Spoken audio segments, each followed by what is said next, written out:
Welcome to Put a Word on It, a podcast presented by Men of Valor.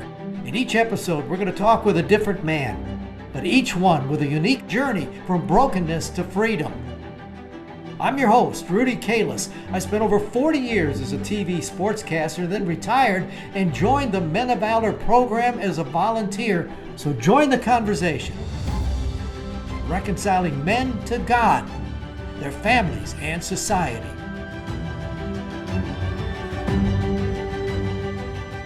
Welcome to another edition of Put a Word on It, brought to you by Interstate AC. And a great organization that has been very, very supportive of Men of Valor. And a man from Interstate AC is a great story that we want to share with you today. Eddie Hutton. Known him now for some period of time, always has a smile on his face. He is a powerful mentor, a powerful supporter of this program. And how in the world does somebody just get involved in a prison program when it was never a part of their life growing up? That's the kind of man we like to meet and spend time with. Here's Eddie. So how in the world did you get involved in prison ministry? I was invited to go to a breakfast at Woodmont Hills Church of Christ, and I heard Carl speak, Carl Carlson, and I had always had sort of a feeling that I wanted to do it, and then I saw the opportunity, and I tried to grab it.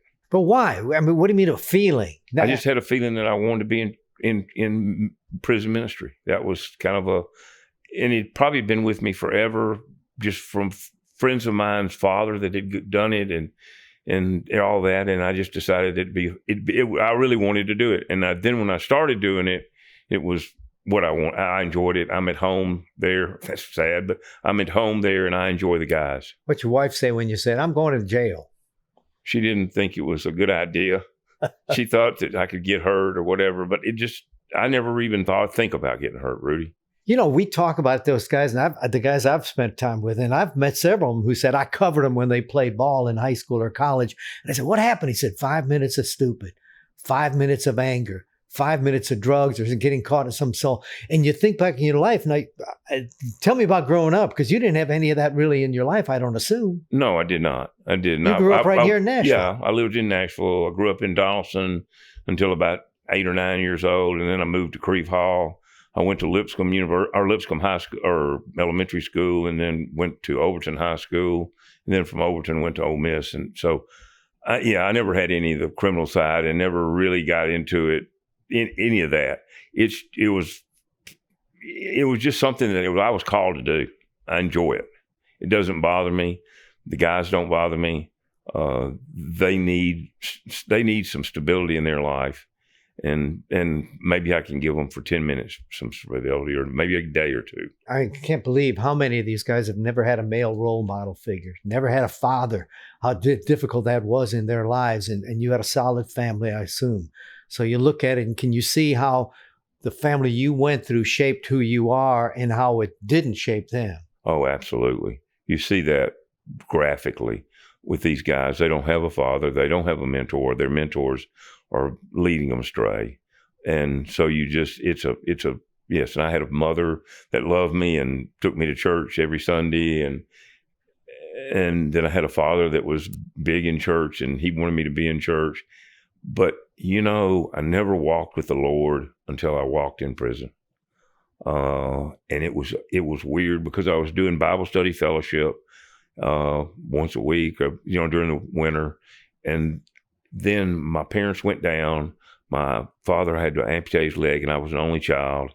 And my mother had Alzheimer's, so I had to go back to Carl and say, Carl, I can't do it right now, but I will.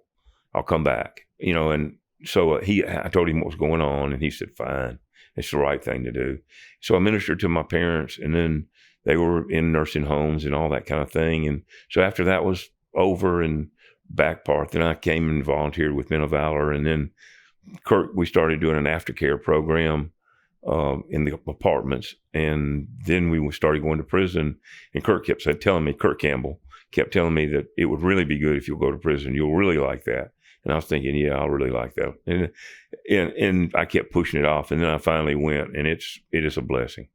What was the feeling, though, when you walked in, met these guys? What were you thinking? Nothing. I just thinking, these guys really need help. They're thirsty. They're thirsty for the knowledge of God. They're thirsty for talking to somebody that's stable. They're thirsty for learning how to make a living without doing drugs and out tricking people. They're thirsty for all kinds of things that we can help them with. Do they ever throw at you, you can't relate to the lives we had, but you've been through your own difficulties, but how do you put those two worlds together? They don't bring that up. I don't bring up what happened to them. I don't ask them why. Most of these guys, I don't know why they're there. They'll tell you sometimes, and sometimes they won't. I don't really. It doesn't bother me one way or another. We just talk about the Lord. We talk about whatever they want to talk about. Really, is where we talk about. How often would you go? Once a week, every Thursday. Did you find out that consistency is incredibly important to these guys? Oh, absolutely. They go. When you keep showing up and then you tell them, hey, I'm going to be out for 2 weeks. How was your vacation? How was this? They become a part of your life. You become a part of their life, but they become a part of your life as well. You know, we found when we started going in the gang units, they would try to shove us out. They would just push and shove. And who cares about a God who's so egotistical? He expects you to love him. And he's almost trying to drive you out of the place. And when you don't, when you keep coming back, they go, wait a minute.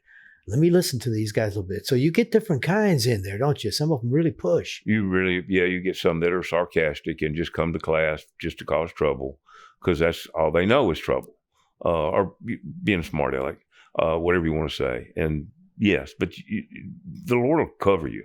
You know, my Bible verse is Proverbs 6:6. You know, let the Lord lead you, and everything will happen good for you after that. And if you just give up, and God will protect you, and He does in prison, and He tells them what you say things. I say things that I'm not prepared to say when I walk in, and they pull it out of you, or God pulls it out of you. Isn't it important a lot of times to be real vulnerable to them? To tell them your own struggles so that you don't have all the answers. You're not talking down from the mountaintop. And then I think they listen more, don't they? They listen a lot more. They listen a lot more that they're not the only ones. And quite frankly, one thing I say to a lot of them is, okay, you sinned and so have I regularly. I just, but there's no difference in sin. There's no worse sin or better sin. All of them are sins. And we talk about that. And that sort of sets them back a little bit, and they think about that.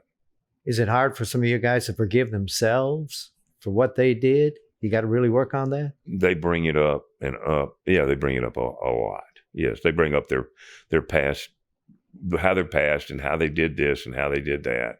And but we don't express it. They express it a lot more than we do. I love the concept. I even love telling people Men of Valor because it's out of the Bible and all. The ministry, what has it meant to you? It's brought me with a deeper relationship to God and a deeper relationship to my family and to everybody around me that's even outside of Men of Valor. Doesn't it make you, for me, it makes me want to live up to what I'm telling them to live up to. It's changed me. Yeah, it does. Make you a better husband? Yes. I think I'm a little better too. I think I am, but my wife might not agree with that. I know. And I think my kids probably wouldn't agree with it either. But at least I know how bad I was, or think I know how bad I was. But you know what? You put that prison ministry together with COVID, where I was with my wife 24/7 a long time, and I caught myself doing little stuff that I should have done all along just to help her around the house, to keep her happy. Right. That's right. And I mean, the COVID thing has affected me in the prison ministry because we weren't able to go to prison. We haven't been able to go to prison as far as metro prison. Yeah. And I miss it. I miss it a lot. And was being nicer to my wife, yes, because I was at home, not 24/7, but a lot. How much longer are you going to do this? As long as I can. Well, you know the name of the program is Put a Word on It. Is there a word that comes to your mind? Proverbs 6:6. Acknowledge God, and He will lead your path. All right, pick me one word that comes to your mind. Acknowledge God. That's 2 words. Acknowledge. Oh, you're a great witness and a great supporter of this organization. Thanks, Eddie. Thank you, Rudy. Well, let me put a word on it. I love it. Acknowledge God. No, Eddie, that's 2 words. Well, acknowledge. And I think that's the biggest thing. You have to see before you can change. You have to see Christ before you can change. The Bible says once you have found Christ, the veil is taken away. which means then all of a sudden, all of life changes and opens up. And that's what it did for him.